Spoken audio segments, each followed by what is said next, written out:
we will talk about management. People study management, people know a bit of management, they learn a lot from life. Sometimes people think how they can apply management in filmmaking. So let me tell you, especially in the production side, you can apply it more, obviously in direction and in any field, in any department. If you want to work in cinema, it can be direction, it can be location management, it can be production coordination, it can be your other stuff, direction of photography, direction of sound, production design, whatever department you choose, there is certain kind of management involved. What we do is we gather resources in terms of people, in terms of equipments, in terms of other things, and we don't think about it much because we get it done, we love to do it, we get it done, we don't think about management. But if you learn a bit of management, what you can do is you can utilize your resources more efficiently. You can gather people, you can make them do great work, part of management definitely. You can make them understand why you are making the movie, what you are going to achieve from that movie creatively, if I talk about the creative aspects of filmmaking. If I talk about financing, budgeting and that kind of management related to that, So if I talk about production, exec producer, line producer, unit production coordinator, unit production manager, production coordinator, if I talk about these people, they are also working in this filmmaking process, getting the funding, assembling the funding, asking for the funding, scheduling, budgeting, managing day-to-day operations, logistics, how the things are happening, gathering talent, organizing talent, directing talent, bringing them together, making them work together, Even if I talk about script writing, many people are going for, if I talk about continuity, script writing, editing, if I talk about those things, if you understand what I am talking about, script supervisor, how you are making the continuity, in terms of, screenwriting or the script to the visual medium, the filmmaking, the cinematic medium, script to cinema, the visual medium, how you are going to show using the cinematic language. Script supervisors are there, sometimes continuity supervisors are there. In editing table, you are maintaining continuity and all these things. And when you are shooting from the script, whether you are missing out something, whether you need to improvise, what you are improvising, how you are improvising, you are taking notes, how you are making the shooting the dailies, making the film happen, the shooting happen. So you do all these things. Now, one thing I will emphasize on, in many places, there are two things I will like to mention.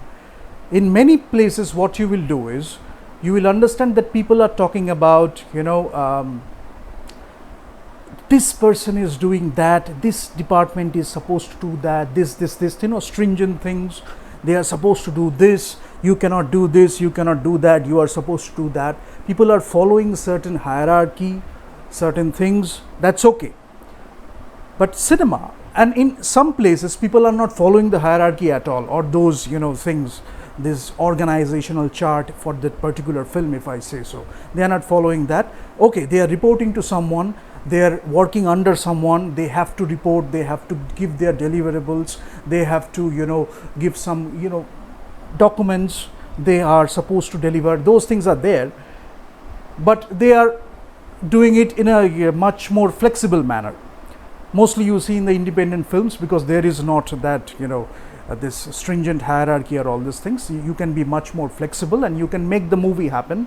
You are shooting and you have to again manage the resources, but you are not following those things. So you can take some time sometimes, in many times you will see that in 1 month or 20 days you can shoot a movie, but for an independent movie it is taking months or sometimes years, because you are managing your resources according to your need, according to the demands, according to the situations, what you want to shoot. You want to wait for a while, you want to go for something specific, you want to go for some specific people or talent, they are not available at that time, but you want to shoot with them. So many things happen, different situation, constraints, hurdles, but you want to tell the story in the best possible way.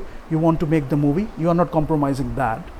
But in big studios, in big budget productions, what you do is, so that you have the production very smooth, within few days you have to shoot it, because a lot of things are involved: money, equipments, talents, big stars, big names, and a lot of things are happening, and you have this timeline. Within this specific timeline you have to shoot, so you have to use your resources effectively, efficiently, so that you can get more done without compromising what story you are going to tell, without compromising the best movie you want to make, providing the entertainment to the audience, all these things into account.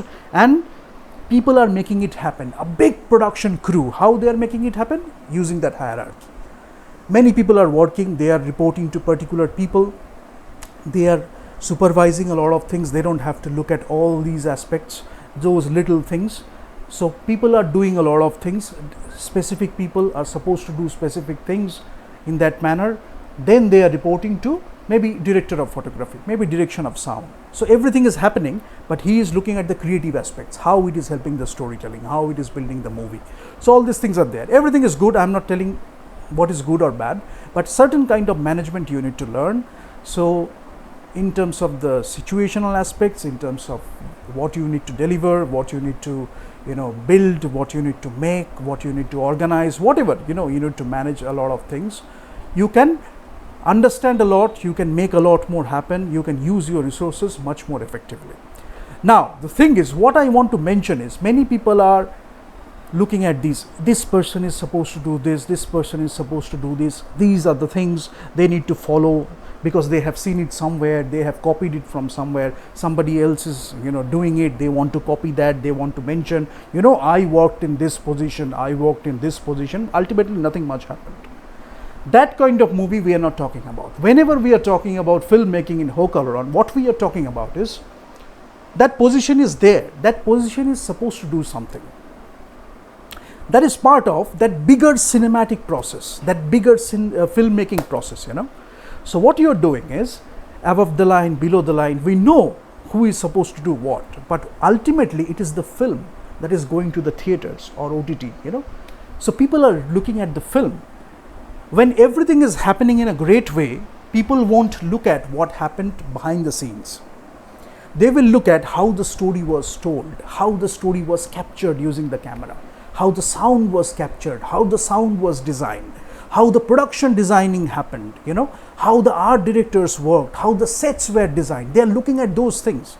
If I talk at layman, how they loved the story, how they were, grabbed into that storytelling process, edge of their seats, how emotionally they got involved in the characters, in the stories, how they could relate to the characters. All these things matter ultimately.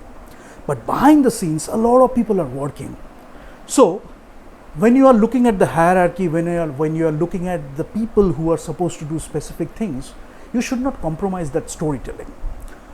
And when you understand what job you are supposed to do, what role it can play in that bigger cinematic aspects, in that storytelling, in that filmmaking process, what you do is, you don't think about all these things much, or in a separate manner. Everything is happening in a fluid manner, naturally, in a very smooth way, but constraints will come, hurdles will come, but you are confident enough to solve those problems, right? That is the kind of management or production or whatever, any department you choose, we are talking about in terms of filmmaking in Hok Aloron, right?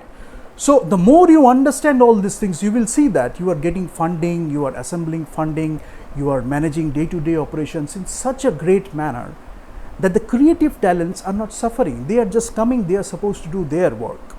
If something is wrong, that person is supposed to do that job. They are doing their job really good. So when the creative talents are coming with the creative aspects, they are doing their job, right? So production aspects, they are taking care of the production aspects, whoever is supposed to do, the producers, exec producers, line producers, unit production manager, production coordinator, and other people, working for them. Then the creative teams, as I mentioned, directors, cinematographers, production designers, art directors, screenwriters, whoever it is, editors, they are doing their job. But we are looking at filmmaking as a collaborative process. Everyone is playing a part in that process. but they are not compromising the storytelling, they are not compromising the filmmaking, right? So that is the kind of thing we are talking about in Hok Aloron.